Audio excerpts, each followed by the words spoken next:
یہ خاص وصف ہے۔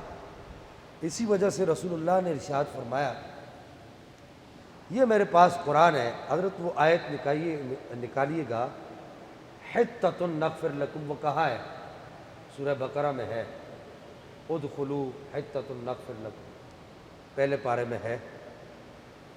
وہ آل بیت کا جو خاص وصف ہے وہ اس آیت کو سمجھنے کے بعد بڑی آسانی سے سمجھ آ جائے گا۔ ہوا یہ، ادھر میری بات کو آپ توجہ سے سنیں گے، بہت توجہ سے سنیں گے، آج میں آپ کو نہایت ہی قیمتی بات عرض کرنے لگا ہوں۔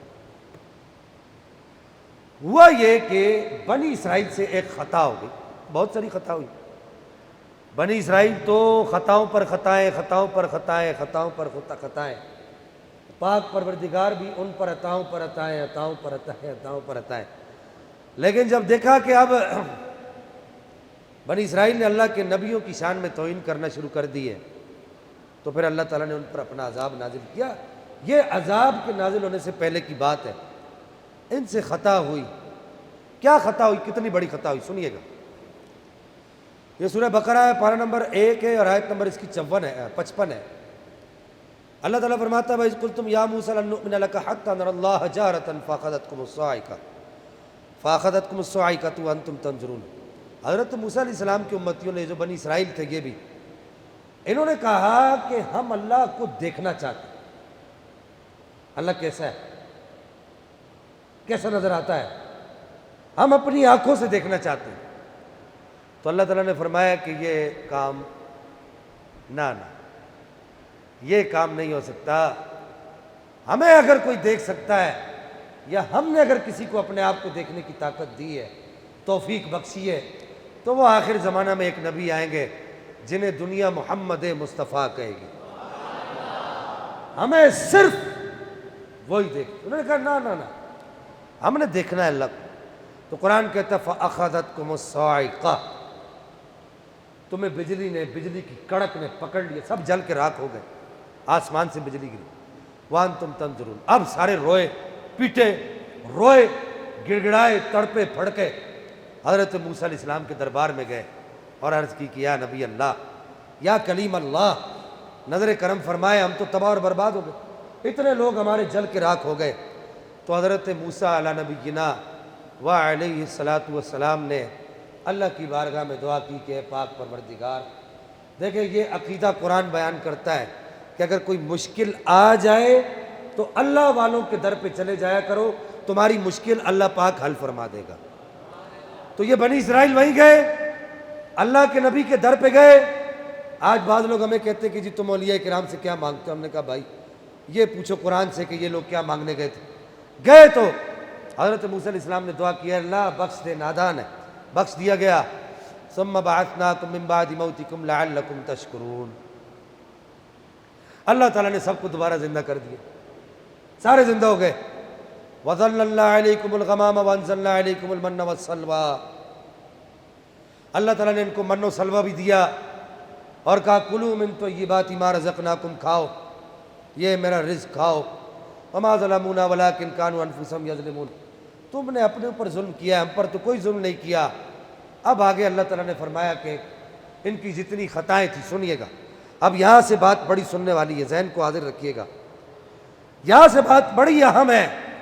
اللہ نے فرمایا وَإِذْ قُلْنَا ادْخُلُوا هَٰذِهِ الْقَرْيَةَ فَكُلُوا مِنْهَا حَيْثُ شِئْتُمْ رَغَدًا وَادْخُلُوا الْبَابَ سُجَّدًا وَقُولُوا حِطَّةٌ نَغْفِرْ لَكُمْ خَطَايَاكُمْ، کہا کہ یہ ایک مخصوص بستی ہے، اس بستی میں جاؤ اور داخل ہوتے ہوئے اس بستی میں سجدہ کرتے ہوئے جاؤ، اور اس بستی کے دروازے میں جب داخل ہو تو داخل ہوتے ہوئے کہو کہ حِطَّةٌ نَغْفِرْ لَكُمْ، اے اللہ ہم سے خطا ہو گئی، ہمیں معاف فرما دے۔ اس دروازے سے جب تم کہتے ہوئے یہ کہتے ہوئے داخل ہوگے نا تو اللہ تعالیٰ تمہاری خطاؤں کو معاف فرما دے گا۔ یہ ایک مخصوص دروازہ ہے۔ اس وقت اللہ تعالیٰ نے اپنے نبی کو کہا کہ یہ جو دروازہ ہے نا، اس دروازے کو ہم نے خطاؤں کو معاف کرنے کا سبب بنا دیا ہے۔ اب یہاں سے ایک مسئلہ اور بھی حل ہوتا ہے، کیا؟ وہ بیشتی دروازہ جو میرے بابا صاحب بابا فرید الدین گنج شکر کے مزار پر ہے، بولے نا سبحان اللہ. وہ بیشتی دروازہ جس کو دیکھ کر لوگ کہتے ہیں یہ بیشتی دروازہ کیسے بن گیا؟ میں نے کہا مولوی صاحب آپ نے قرآن نہیں پڑھا. کیا آپ نے قرآن یہ کہتا ہے کہ جب رب کسی دروازے کی نسبت اپنے بندوں سے، خاص بندوں سے کر دے تو وہ دروازہ خطاؤں کو معاف کرنے والا بن جاتا ہے. تو یہ بھی تو بابا صاحب بھی تو اللہ کے خاص بندوں میں سے ہے. جیسے بنی اسرائیل کا دروازہ خاص دروازہ بن گیا، وہاں داخل ہو گناہ معاف بندہ جنتی، ایسے ہی بابا صاحب کا دروازہ خاص دروازہ بن گیا، داخل ہو گناہ معاف بندہ جنتی. مسئلہ سمجھ آیا آپ کو؟ یہ اس کو کہا جاتا ہے باب حطہ. کیا کہا جاتا ہے؟ باب حطہ. تو یہ باب حطہ ہے. تو قرآن نے جب یہ کہا نا باب حطہ کہ بنی اسرائیل یہاں سے داخل ہو، اور جب یہاں سے داخل ہو کر تم یہ کہتے ہوئے نکلو گے نا حطۃ نغفر لکم حطۃ نغفر لکم خطایاکم وسنزید المحسنین، تو ان قریب اللہ تعالیٰ تمہیں احسان کرنے والوں میں، نیکی کرنے والوں میں شامل کر دے گا.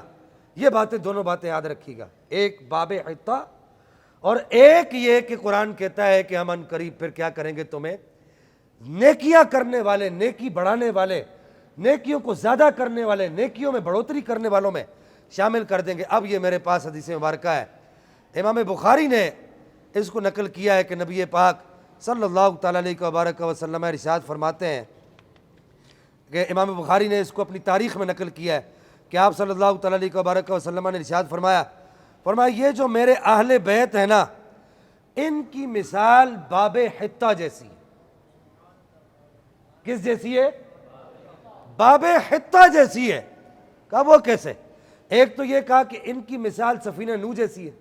اسی حدیث میں یہ بھی کہا کہ ان کی مثال باب حطہ جیسی ہے. باب حطہ کیا؟ فرمایا باب حطہ وہی باب ہے کہ جس میں سے داخل ہو گناہ معاف اور بندہ، بولے نا، پوچھا بولے بندہ، اس میں سے داخل ہو کے گناہ معاف بندہ جنتی. میرے آقا نے فرمایا میرے اہل بیت وہی ہے کہ اگر ان سے محبت کرنے لگ جاؤ گے، ان کا نام جپنے لگ جاؤ گے، ان کے بچوں سے محبت کرنے لگ جاؤ گے، ان کا نام لکھنے کا وظیفہ کرنے لگ جاؤ گے، ان کے نام کی تسبیحیں پڑھنے لگ جاؤ گے، یہ باب حطہ ہے. اللہ ان کے نام کے صدقے میں تمہاری خطائیں معاف کر دے گا اور تمہیں سیدھا جنت میں داخل فرما دے گا.